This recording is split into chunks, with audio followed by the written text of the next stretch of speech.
is make ads part of the internet experience.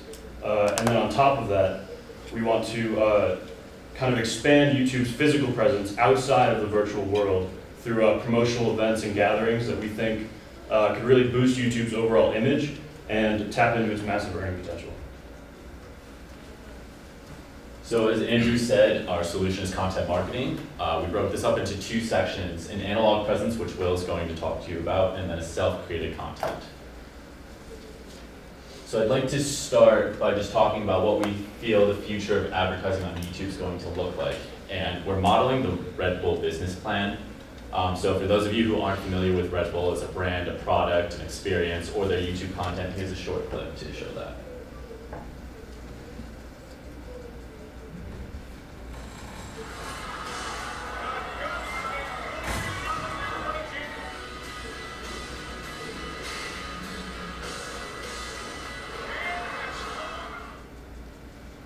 So this is a prime example of advertisers producing their own branded content as a marketing tool.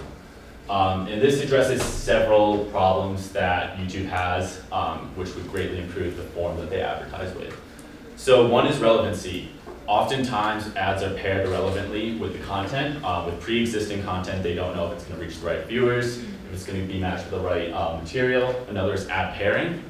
Often it's not proportionally placed in terms of length. And the last is advertiser control. So this allows the companies to take control of their brand, create an experience, and market their own content on YouTube as the platform. So if we look at this graph, it shows the annual Red Bull revenue in billions of US dollars from 2005 to 2014. We see that this is a generally increasing trend line with two major spikes between 2005 and 2007. Red Bull joined YouTube in 2006, to no surprise, and then we see one from 2009 to 2010. So one of Red Bull's most ingenious marketing ploys was the broadcast of the Felix Baumgartner highest base jump, which was broadcast on YouTube. So the views that this amassed just in that one day equal the views for an entire week on YouTube's 35 most popular channels. It amassed 8 million concurrent views. It upped Red Bull subscribers on YouTube 200,000. And in the time shortly following the airing of this video, sales in the US alone increased 7%, up to $1.6 billion. So some of the doubt we have is how can other companies kind of mimic Red Bull, who's taken action sports, something that's unique and exciting to everyone. But there are companies adopting this existing model already. We have GoPro, Nike Football, DC Shoes, Burton, and Pepsi, just to name a few. And they're all, they have subscribers between 740,000 and 4.4 million, and they've all put out between 500 and 4,400 videos. So what they're doing is they're doing what Red Bull's done. They're taking control of the content they produce and making an experience for the viewer. So just to wrap this up in short, why this new model is going to work, a quote from Ty Montague. Instead of telling its story using advertising, Red Bull conveys its story through the creation of compelling experiences, all carefully crafted to give you wings. Because of this, Red Bull has become a packaged goods company that is also a content creation company, that is also an events company, that is also an adventure sports lifestyle company. In addition to the branded content that Harry just alluded to, we believe that YouTube could really boost its overall brand image and earning potential by implementing analog experiences into the real world. These events would not only create a positive correlation between customers, sponsors, and a fun experience, but it would just keep them coming back to the brand time and time again. As seen here by Pepsi's Quad experience, having events in the real world are invaluable to just the overall brand image and creating a positive correlation between customers, sponsors, and just wanting to come back. Perfect. So this is all good and well in terms of Red Bull, but how does this go into the YouTube model and the YouTube brand as a whole? And the first part of this is access to content producers. So the main audience of YouTube lies in the original producers themselves and the views that they have. And what we'd like to do is sort of connect advertisers to these original content producers so that seamless product integration between placement, And original content created can be seen. In this way, it turns from an experience where you have to watch something to where you want to watch something. That's kind of a big point.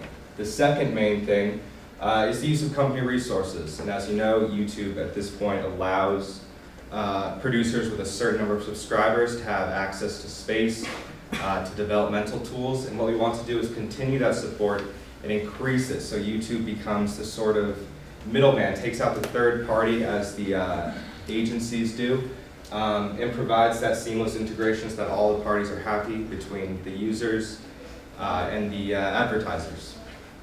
The third point that we want to touch on is the analog experience. And this is kind of the main focus where you take YouTube as a platform and turn it into YouTube as a brand in itself, and turn it into an experience that people want to keep coming back to, which is kind of the main focus. So they see it not as just a mobile platform or a desktop platform that they can watch videos or anything, but turn YouTube and then turn Google into a brand that people can get behind and want to keep coming to. So what we're trying to do in general is not to reinvent the wheel, but just take advantage of the opportunities that are out there and have been proven to work and make a little more money along the way. So thank you.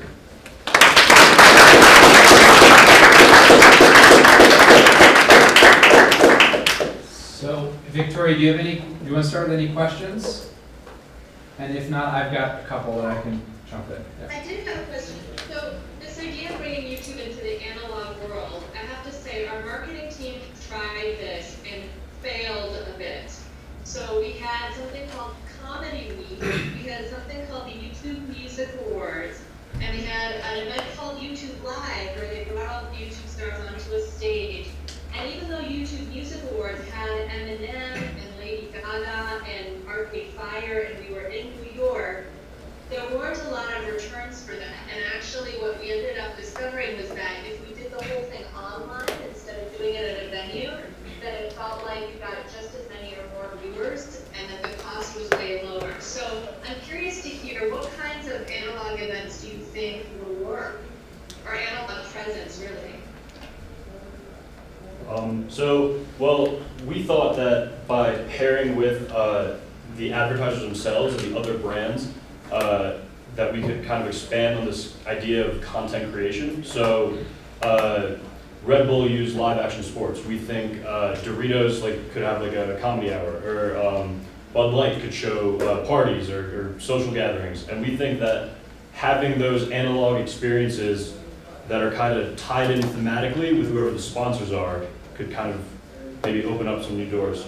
It's hypothetical. Okay, great. I like the idea of live action because at least with some of the stuff we did, it seemed really similar to other awards shows or things where if you partner to do something with Red Bull, it might feel more unique to YouTube. When you talk about connecting YouTube stars to advertisers, I feel like the big stars already have an in with advertisers. Do you mean really connecting up-and-coming creators as well, that might not be an advertiser's radar? Sure. So I think part of the problem with adopting this model is that some advertisers feel like it's a daunting challenge to match what Red Bull's done, to mimic that experience. And what we would be doing is alleviating some of that pressure and incentivizing a change the type of advertising by giving them the resources they need to produce the kind of content that's going to draw viewers in. Okay, great. Thanks, guys.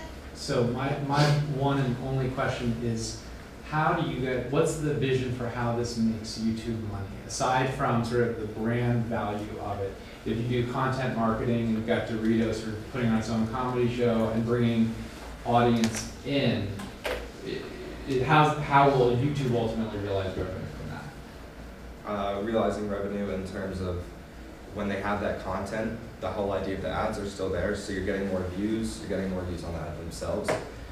If you're facilitating the sort of third-party role in connecting the advertisers with the original content creators, you can work out deals there where you are taking a cut of any profits seen.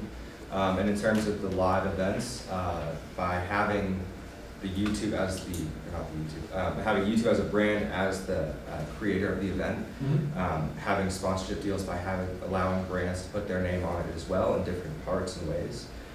There's opportunities to see profit from that as well. Okay, great. Thanks, guys. Thanks.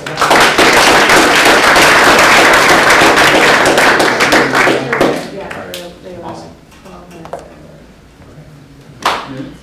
12 seconds, sorry. Whoa, we're doing really well.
Oh, Gia presentation, YouTube challenge, right on your. They should all be open.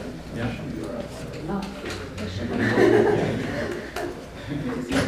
Yeah. So just open.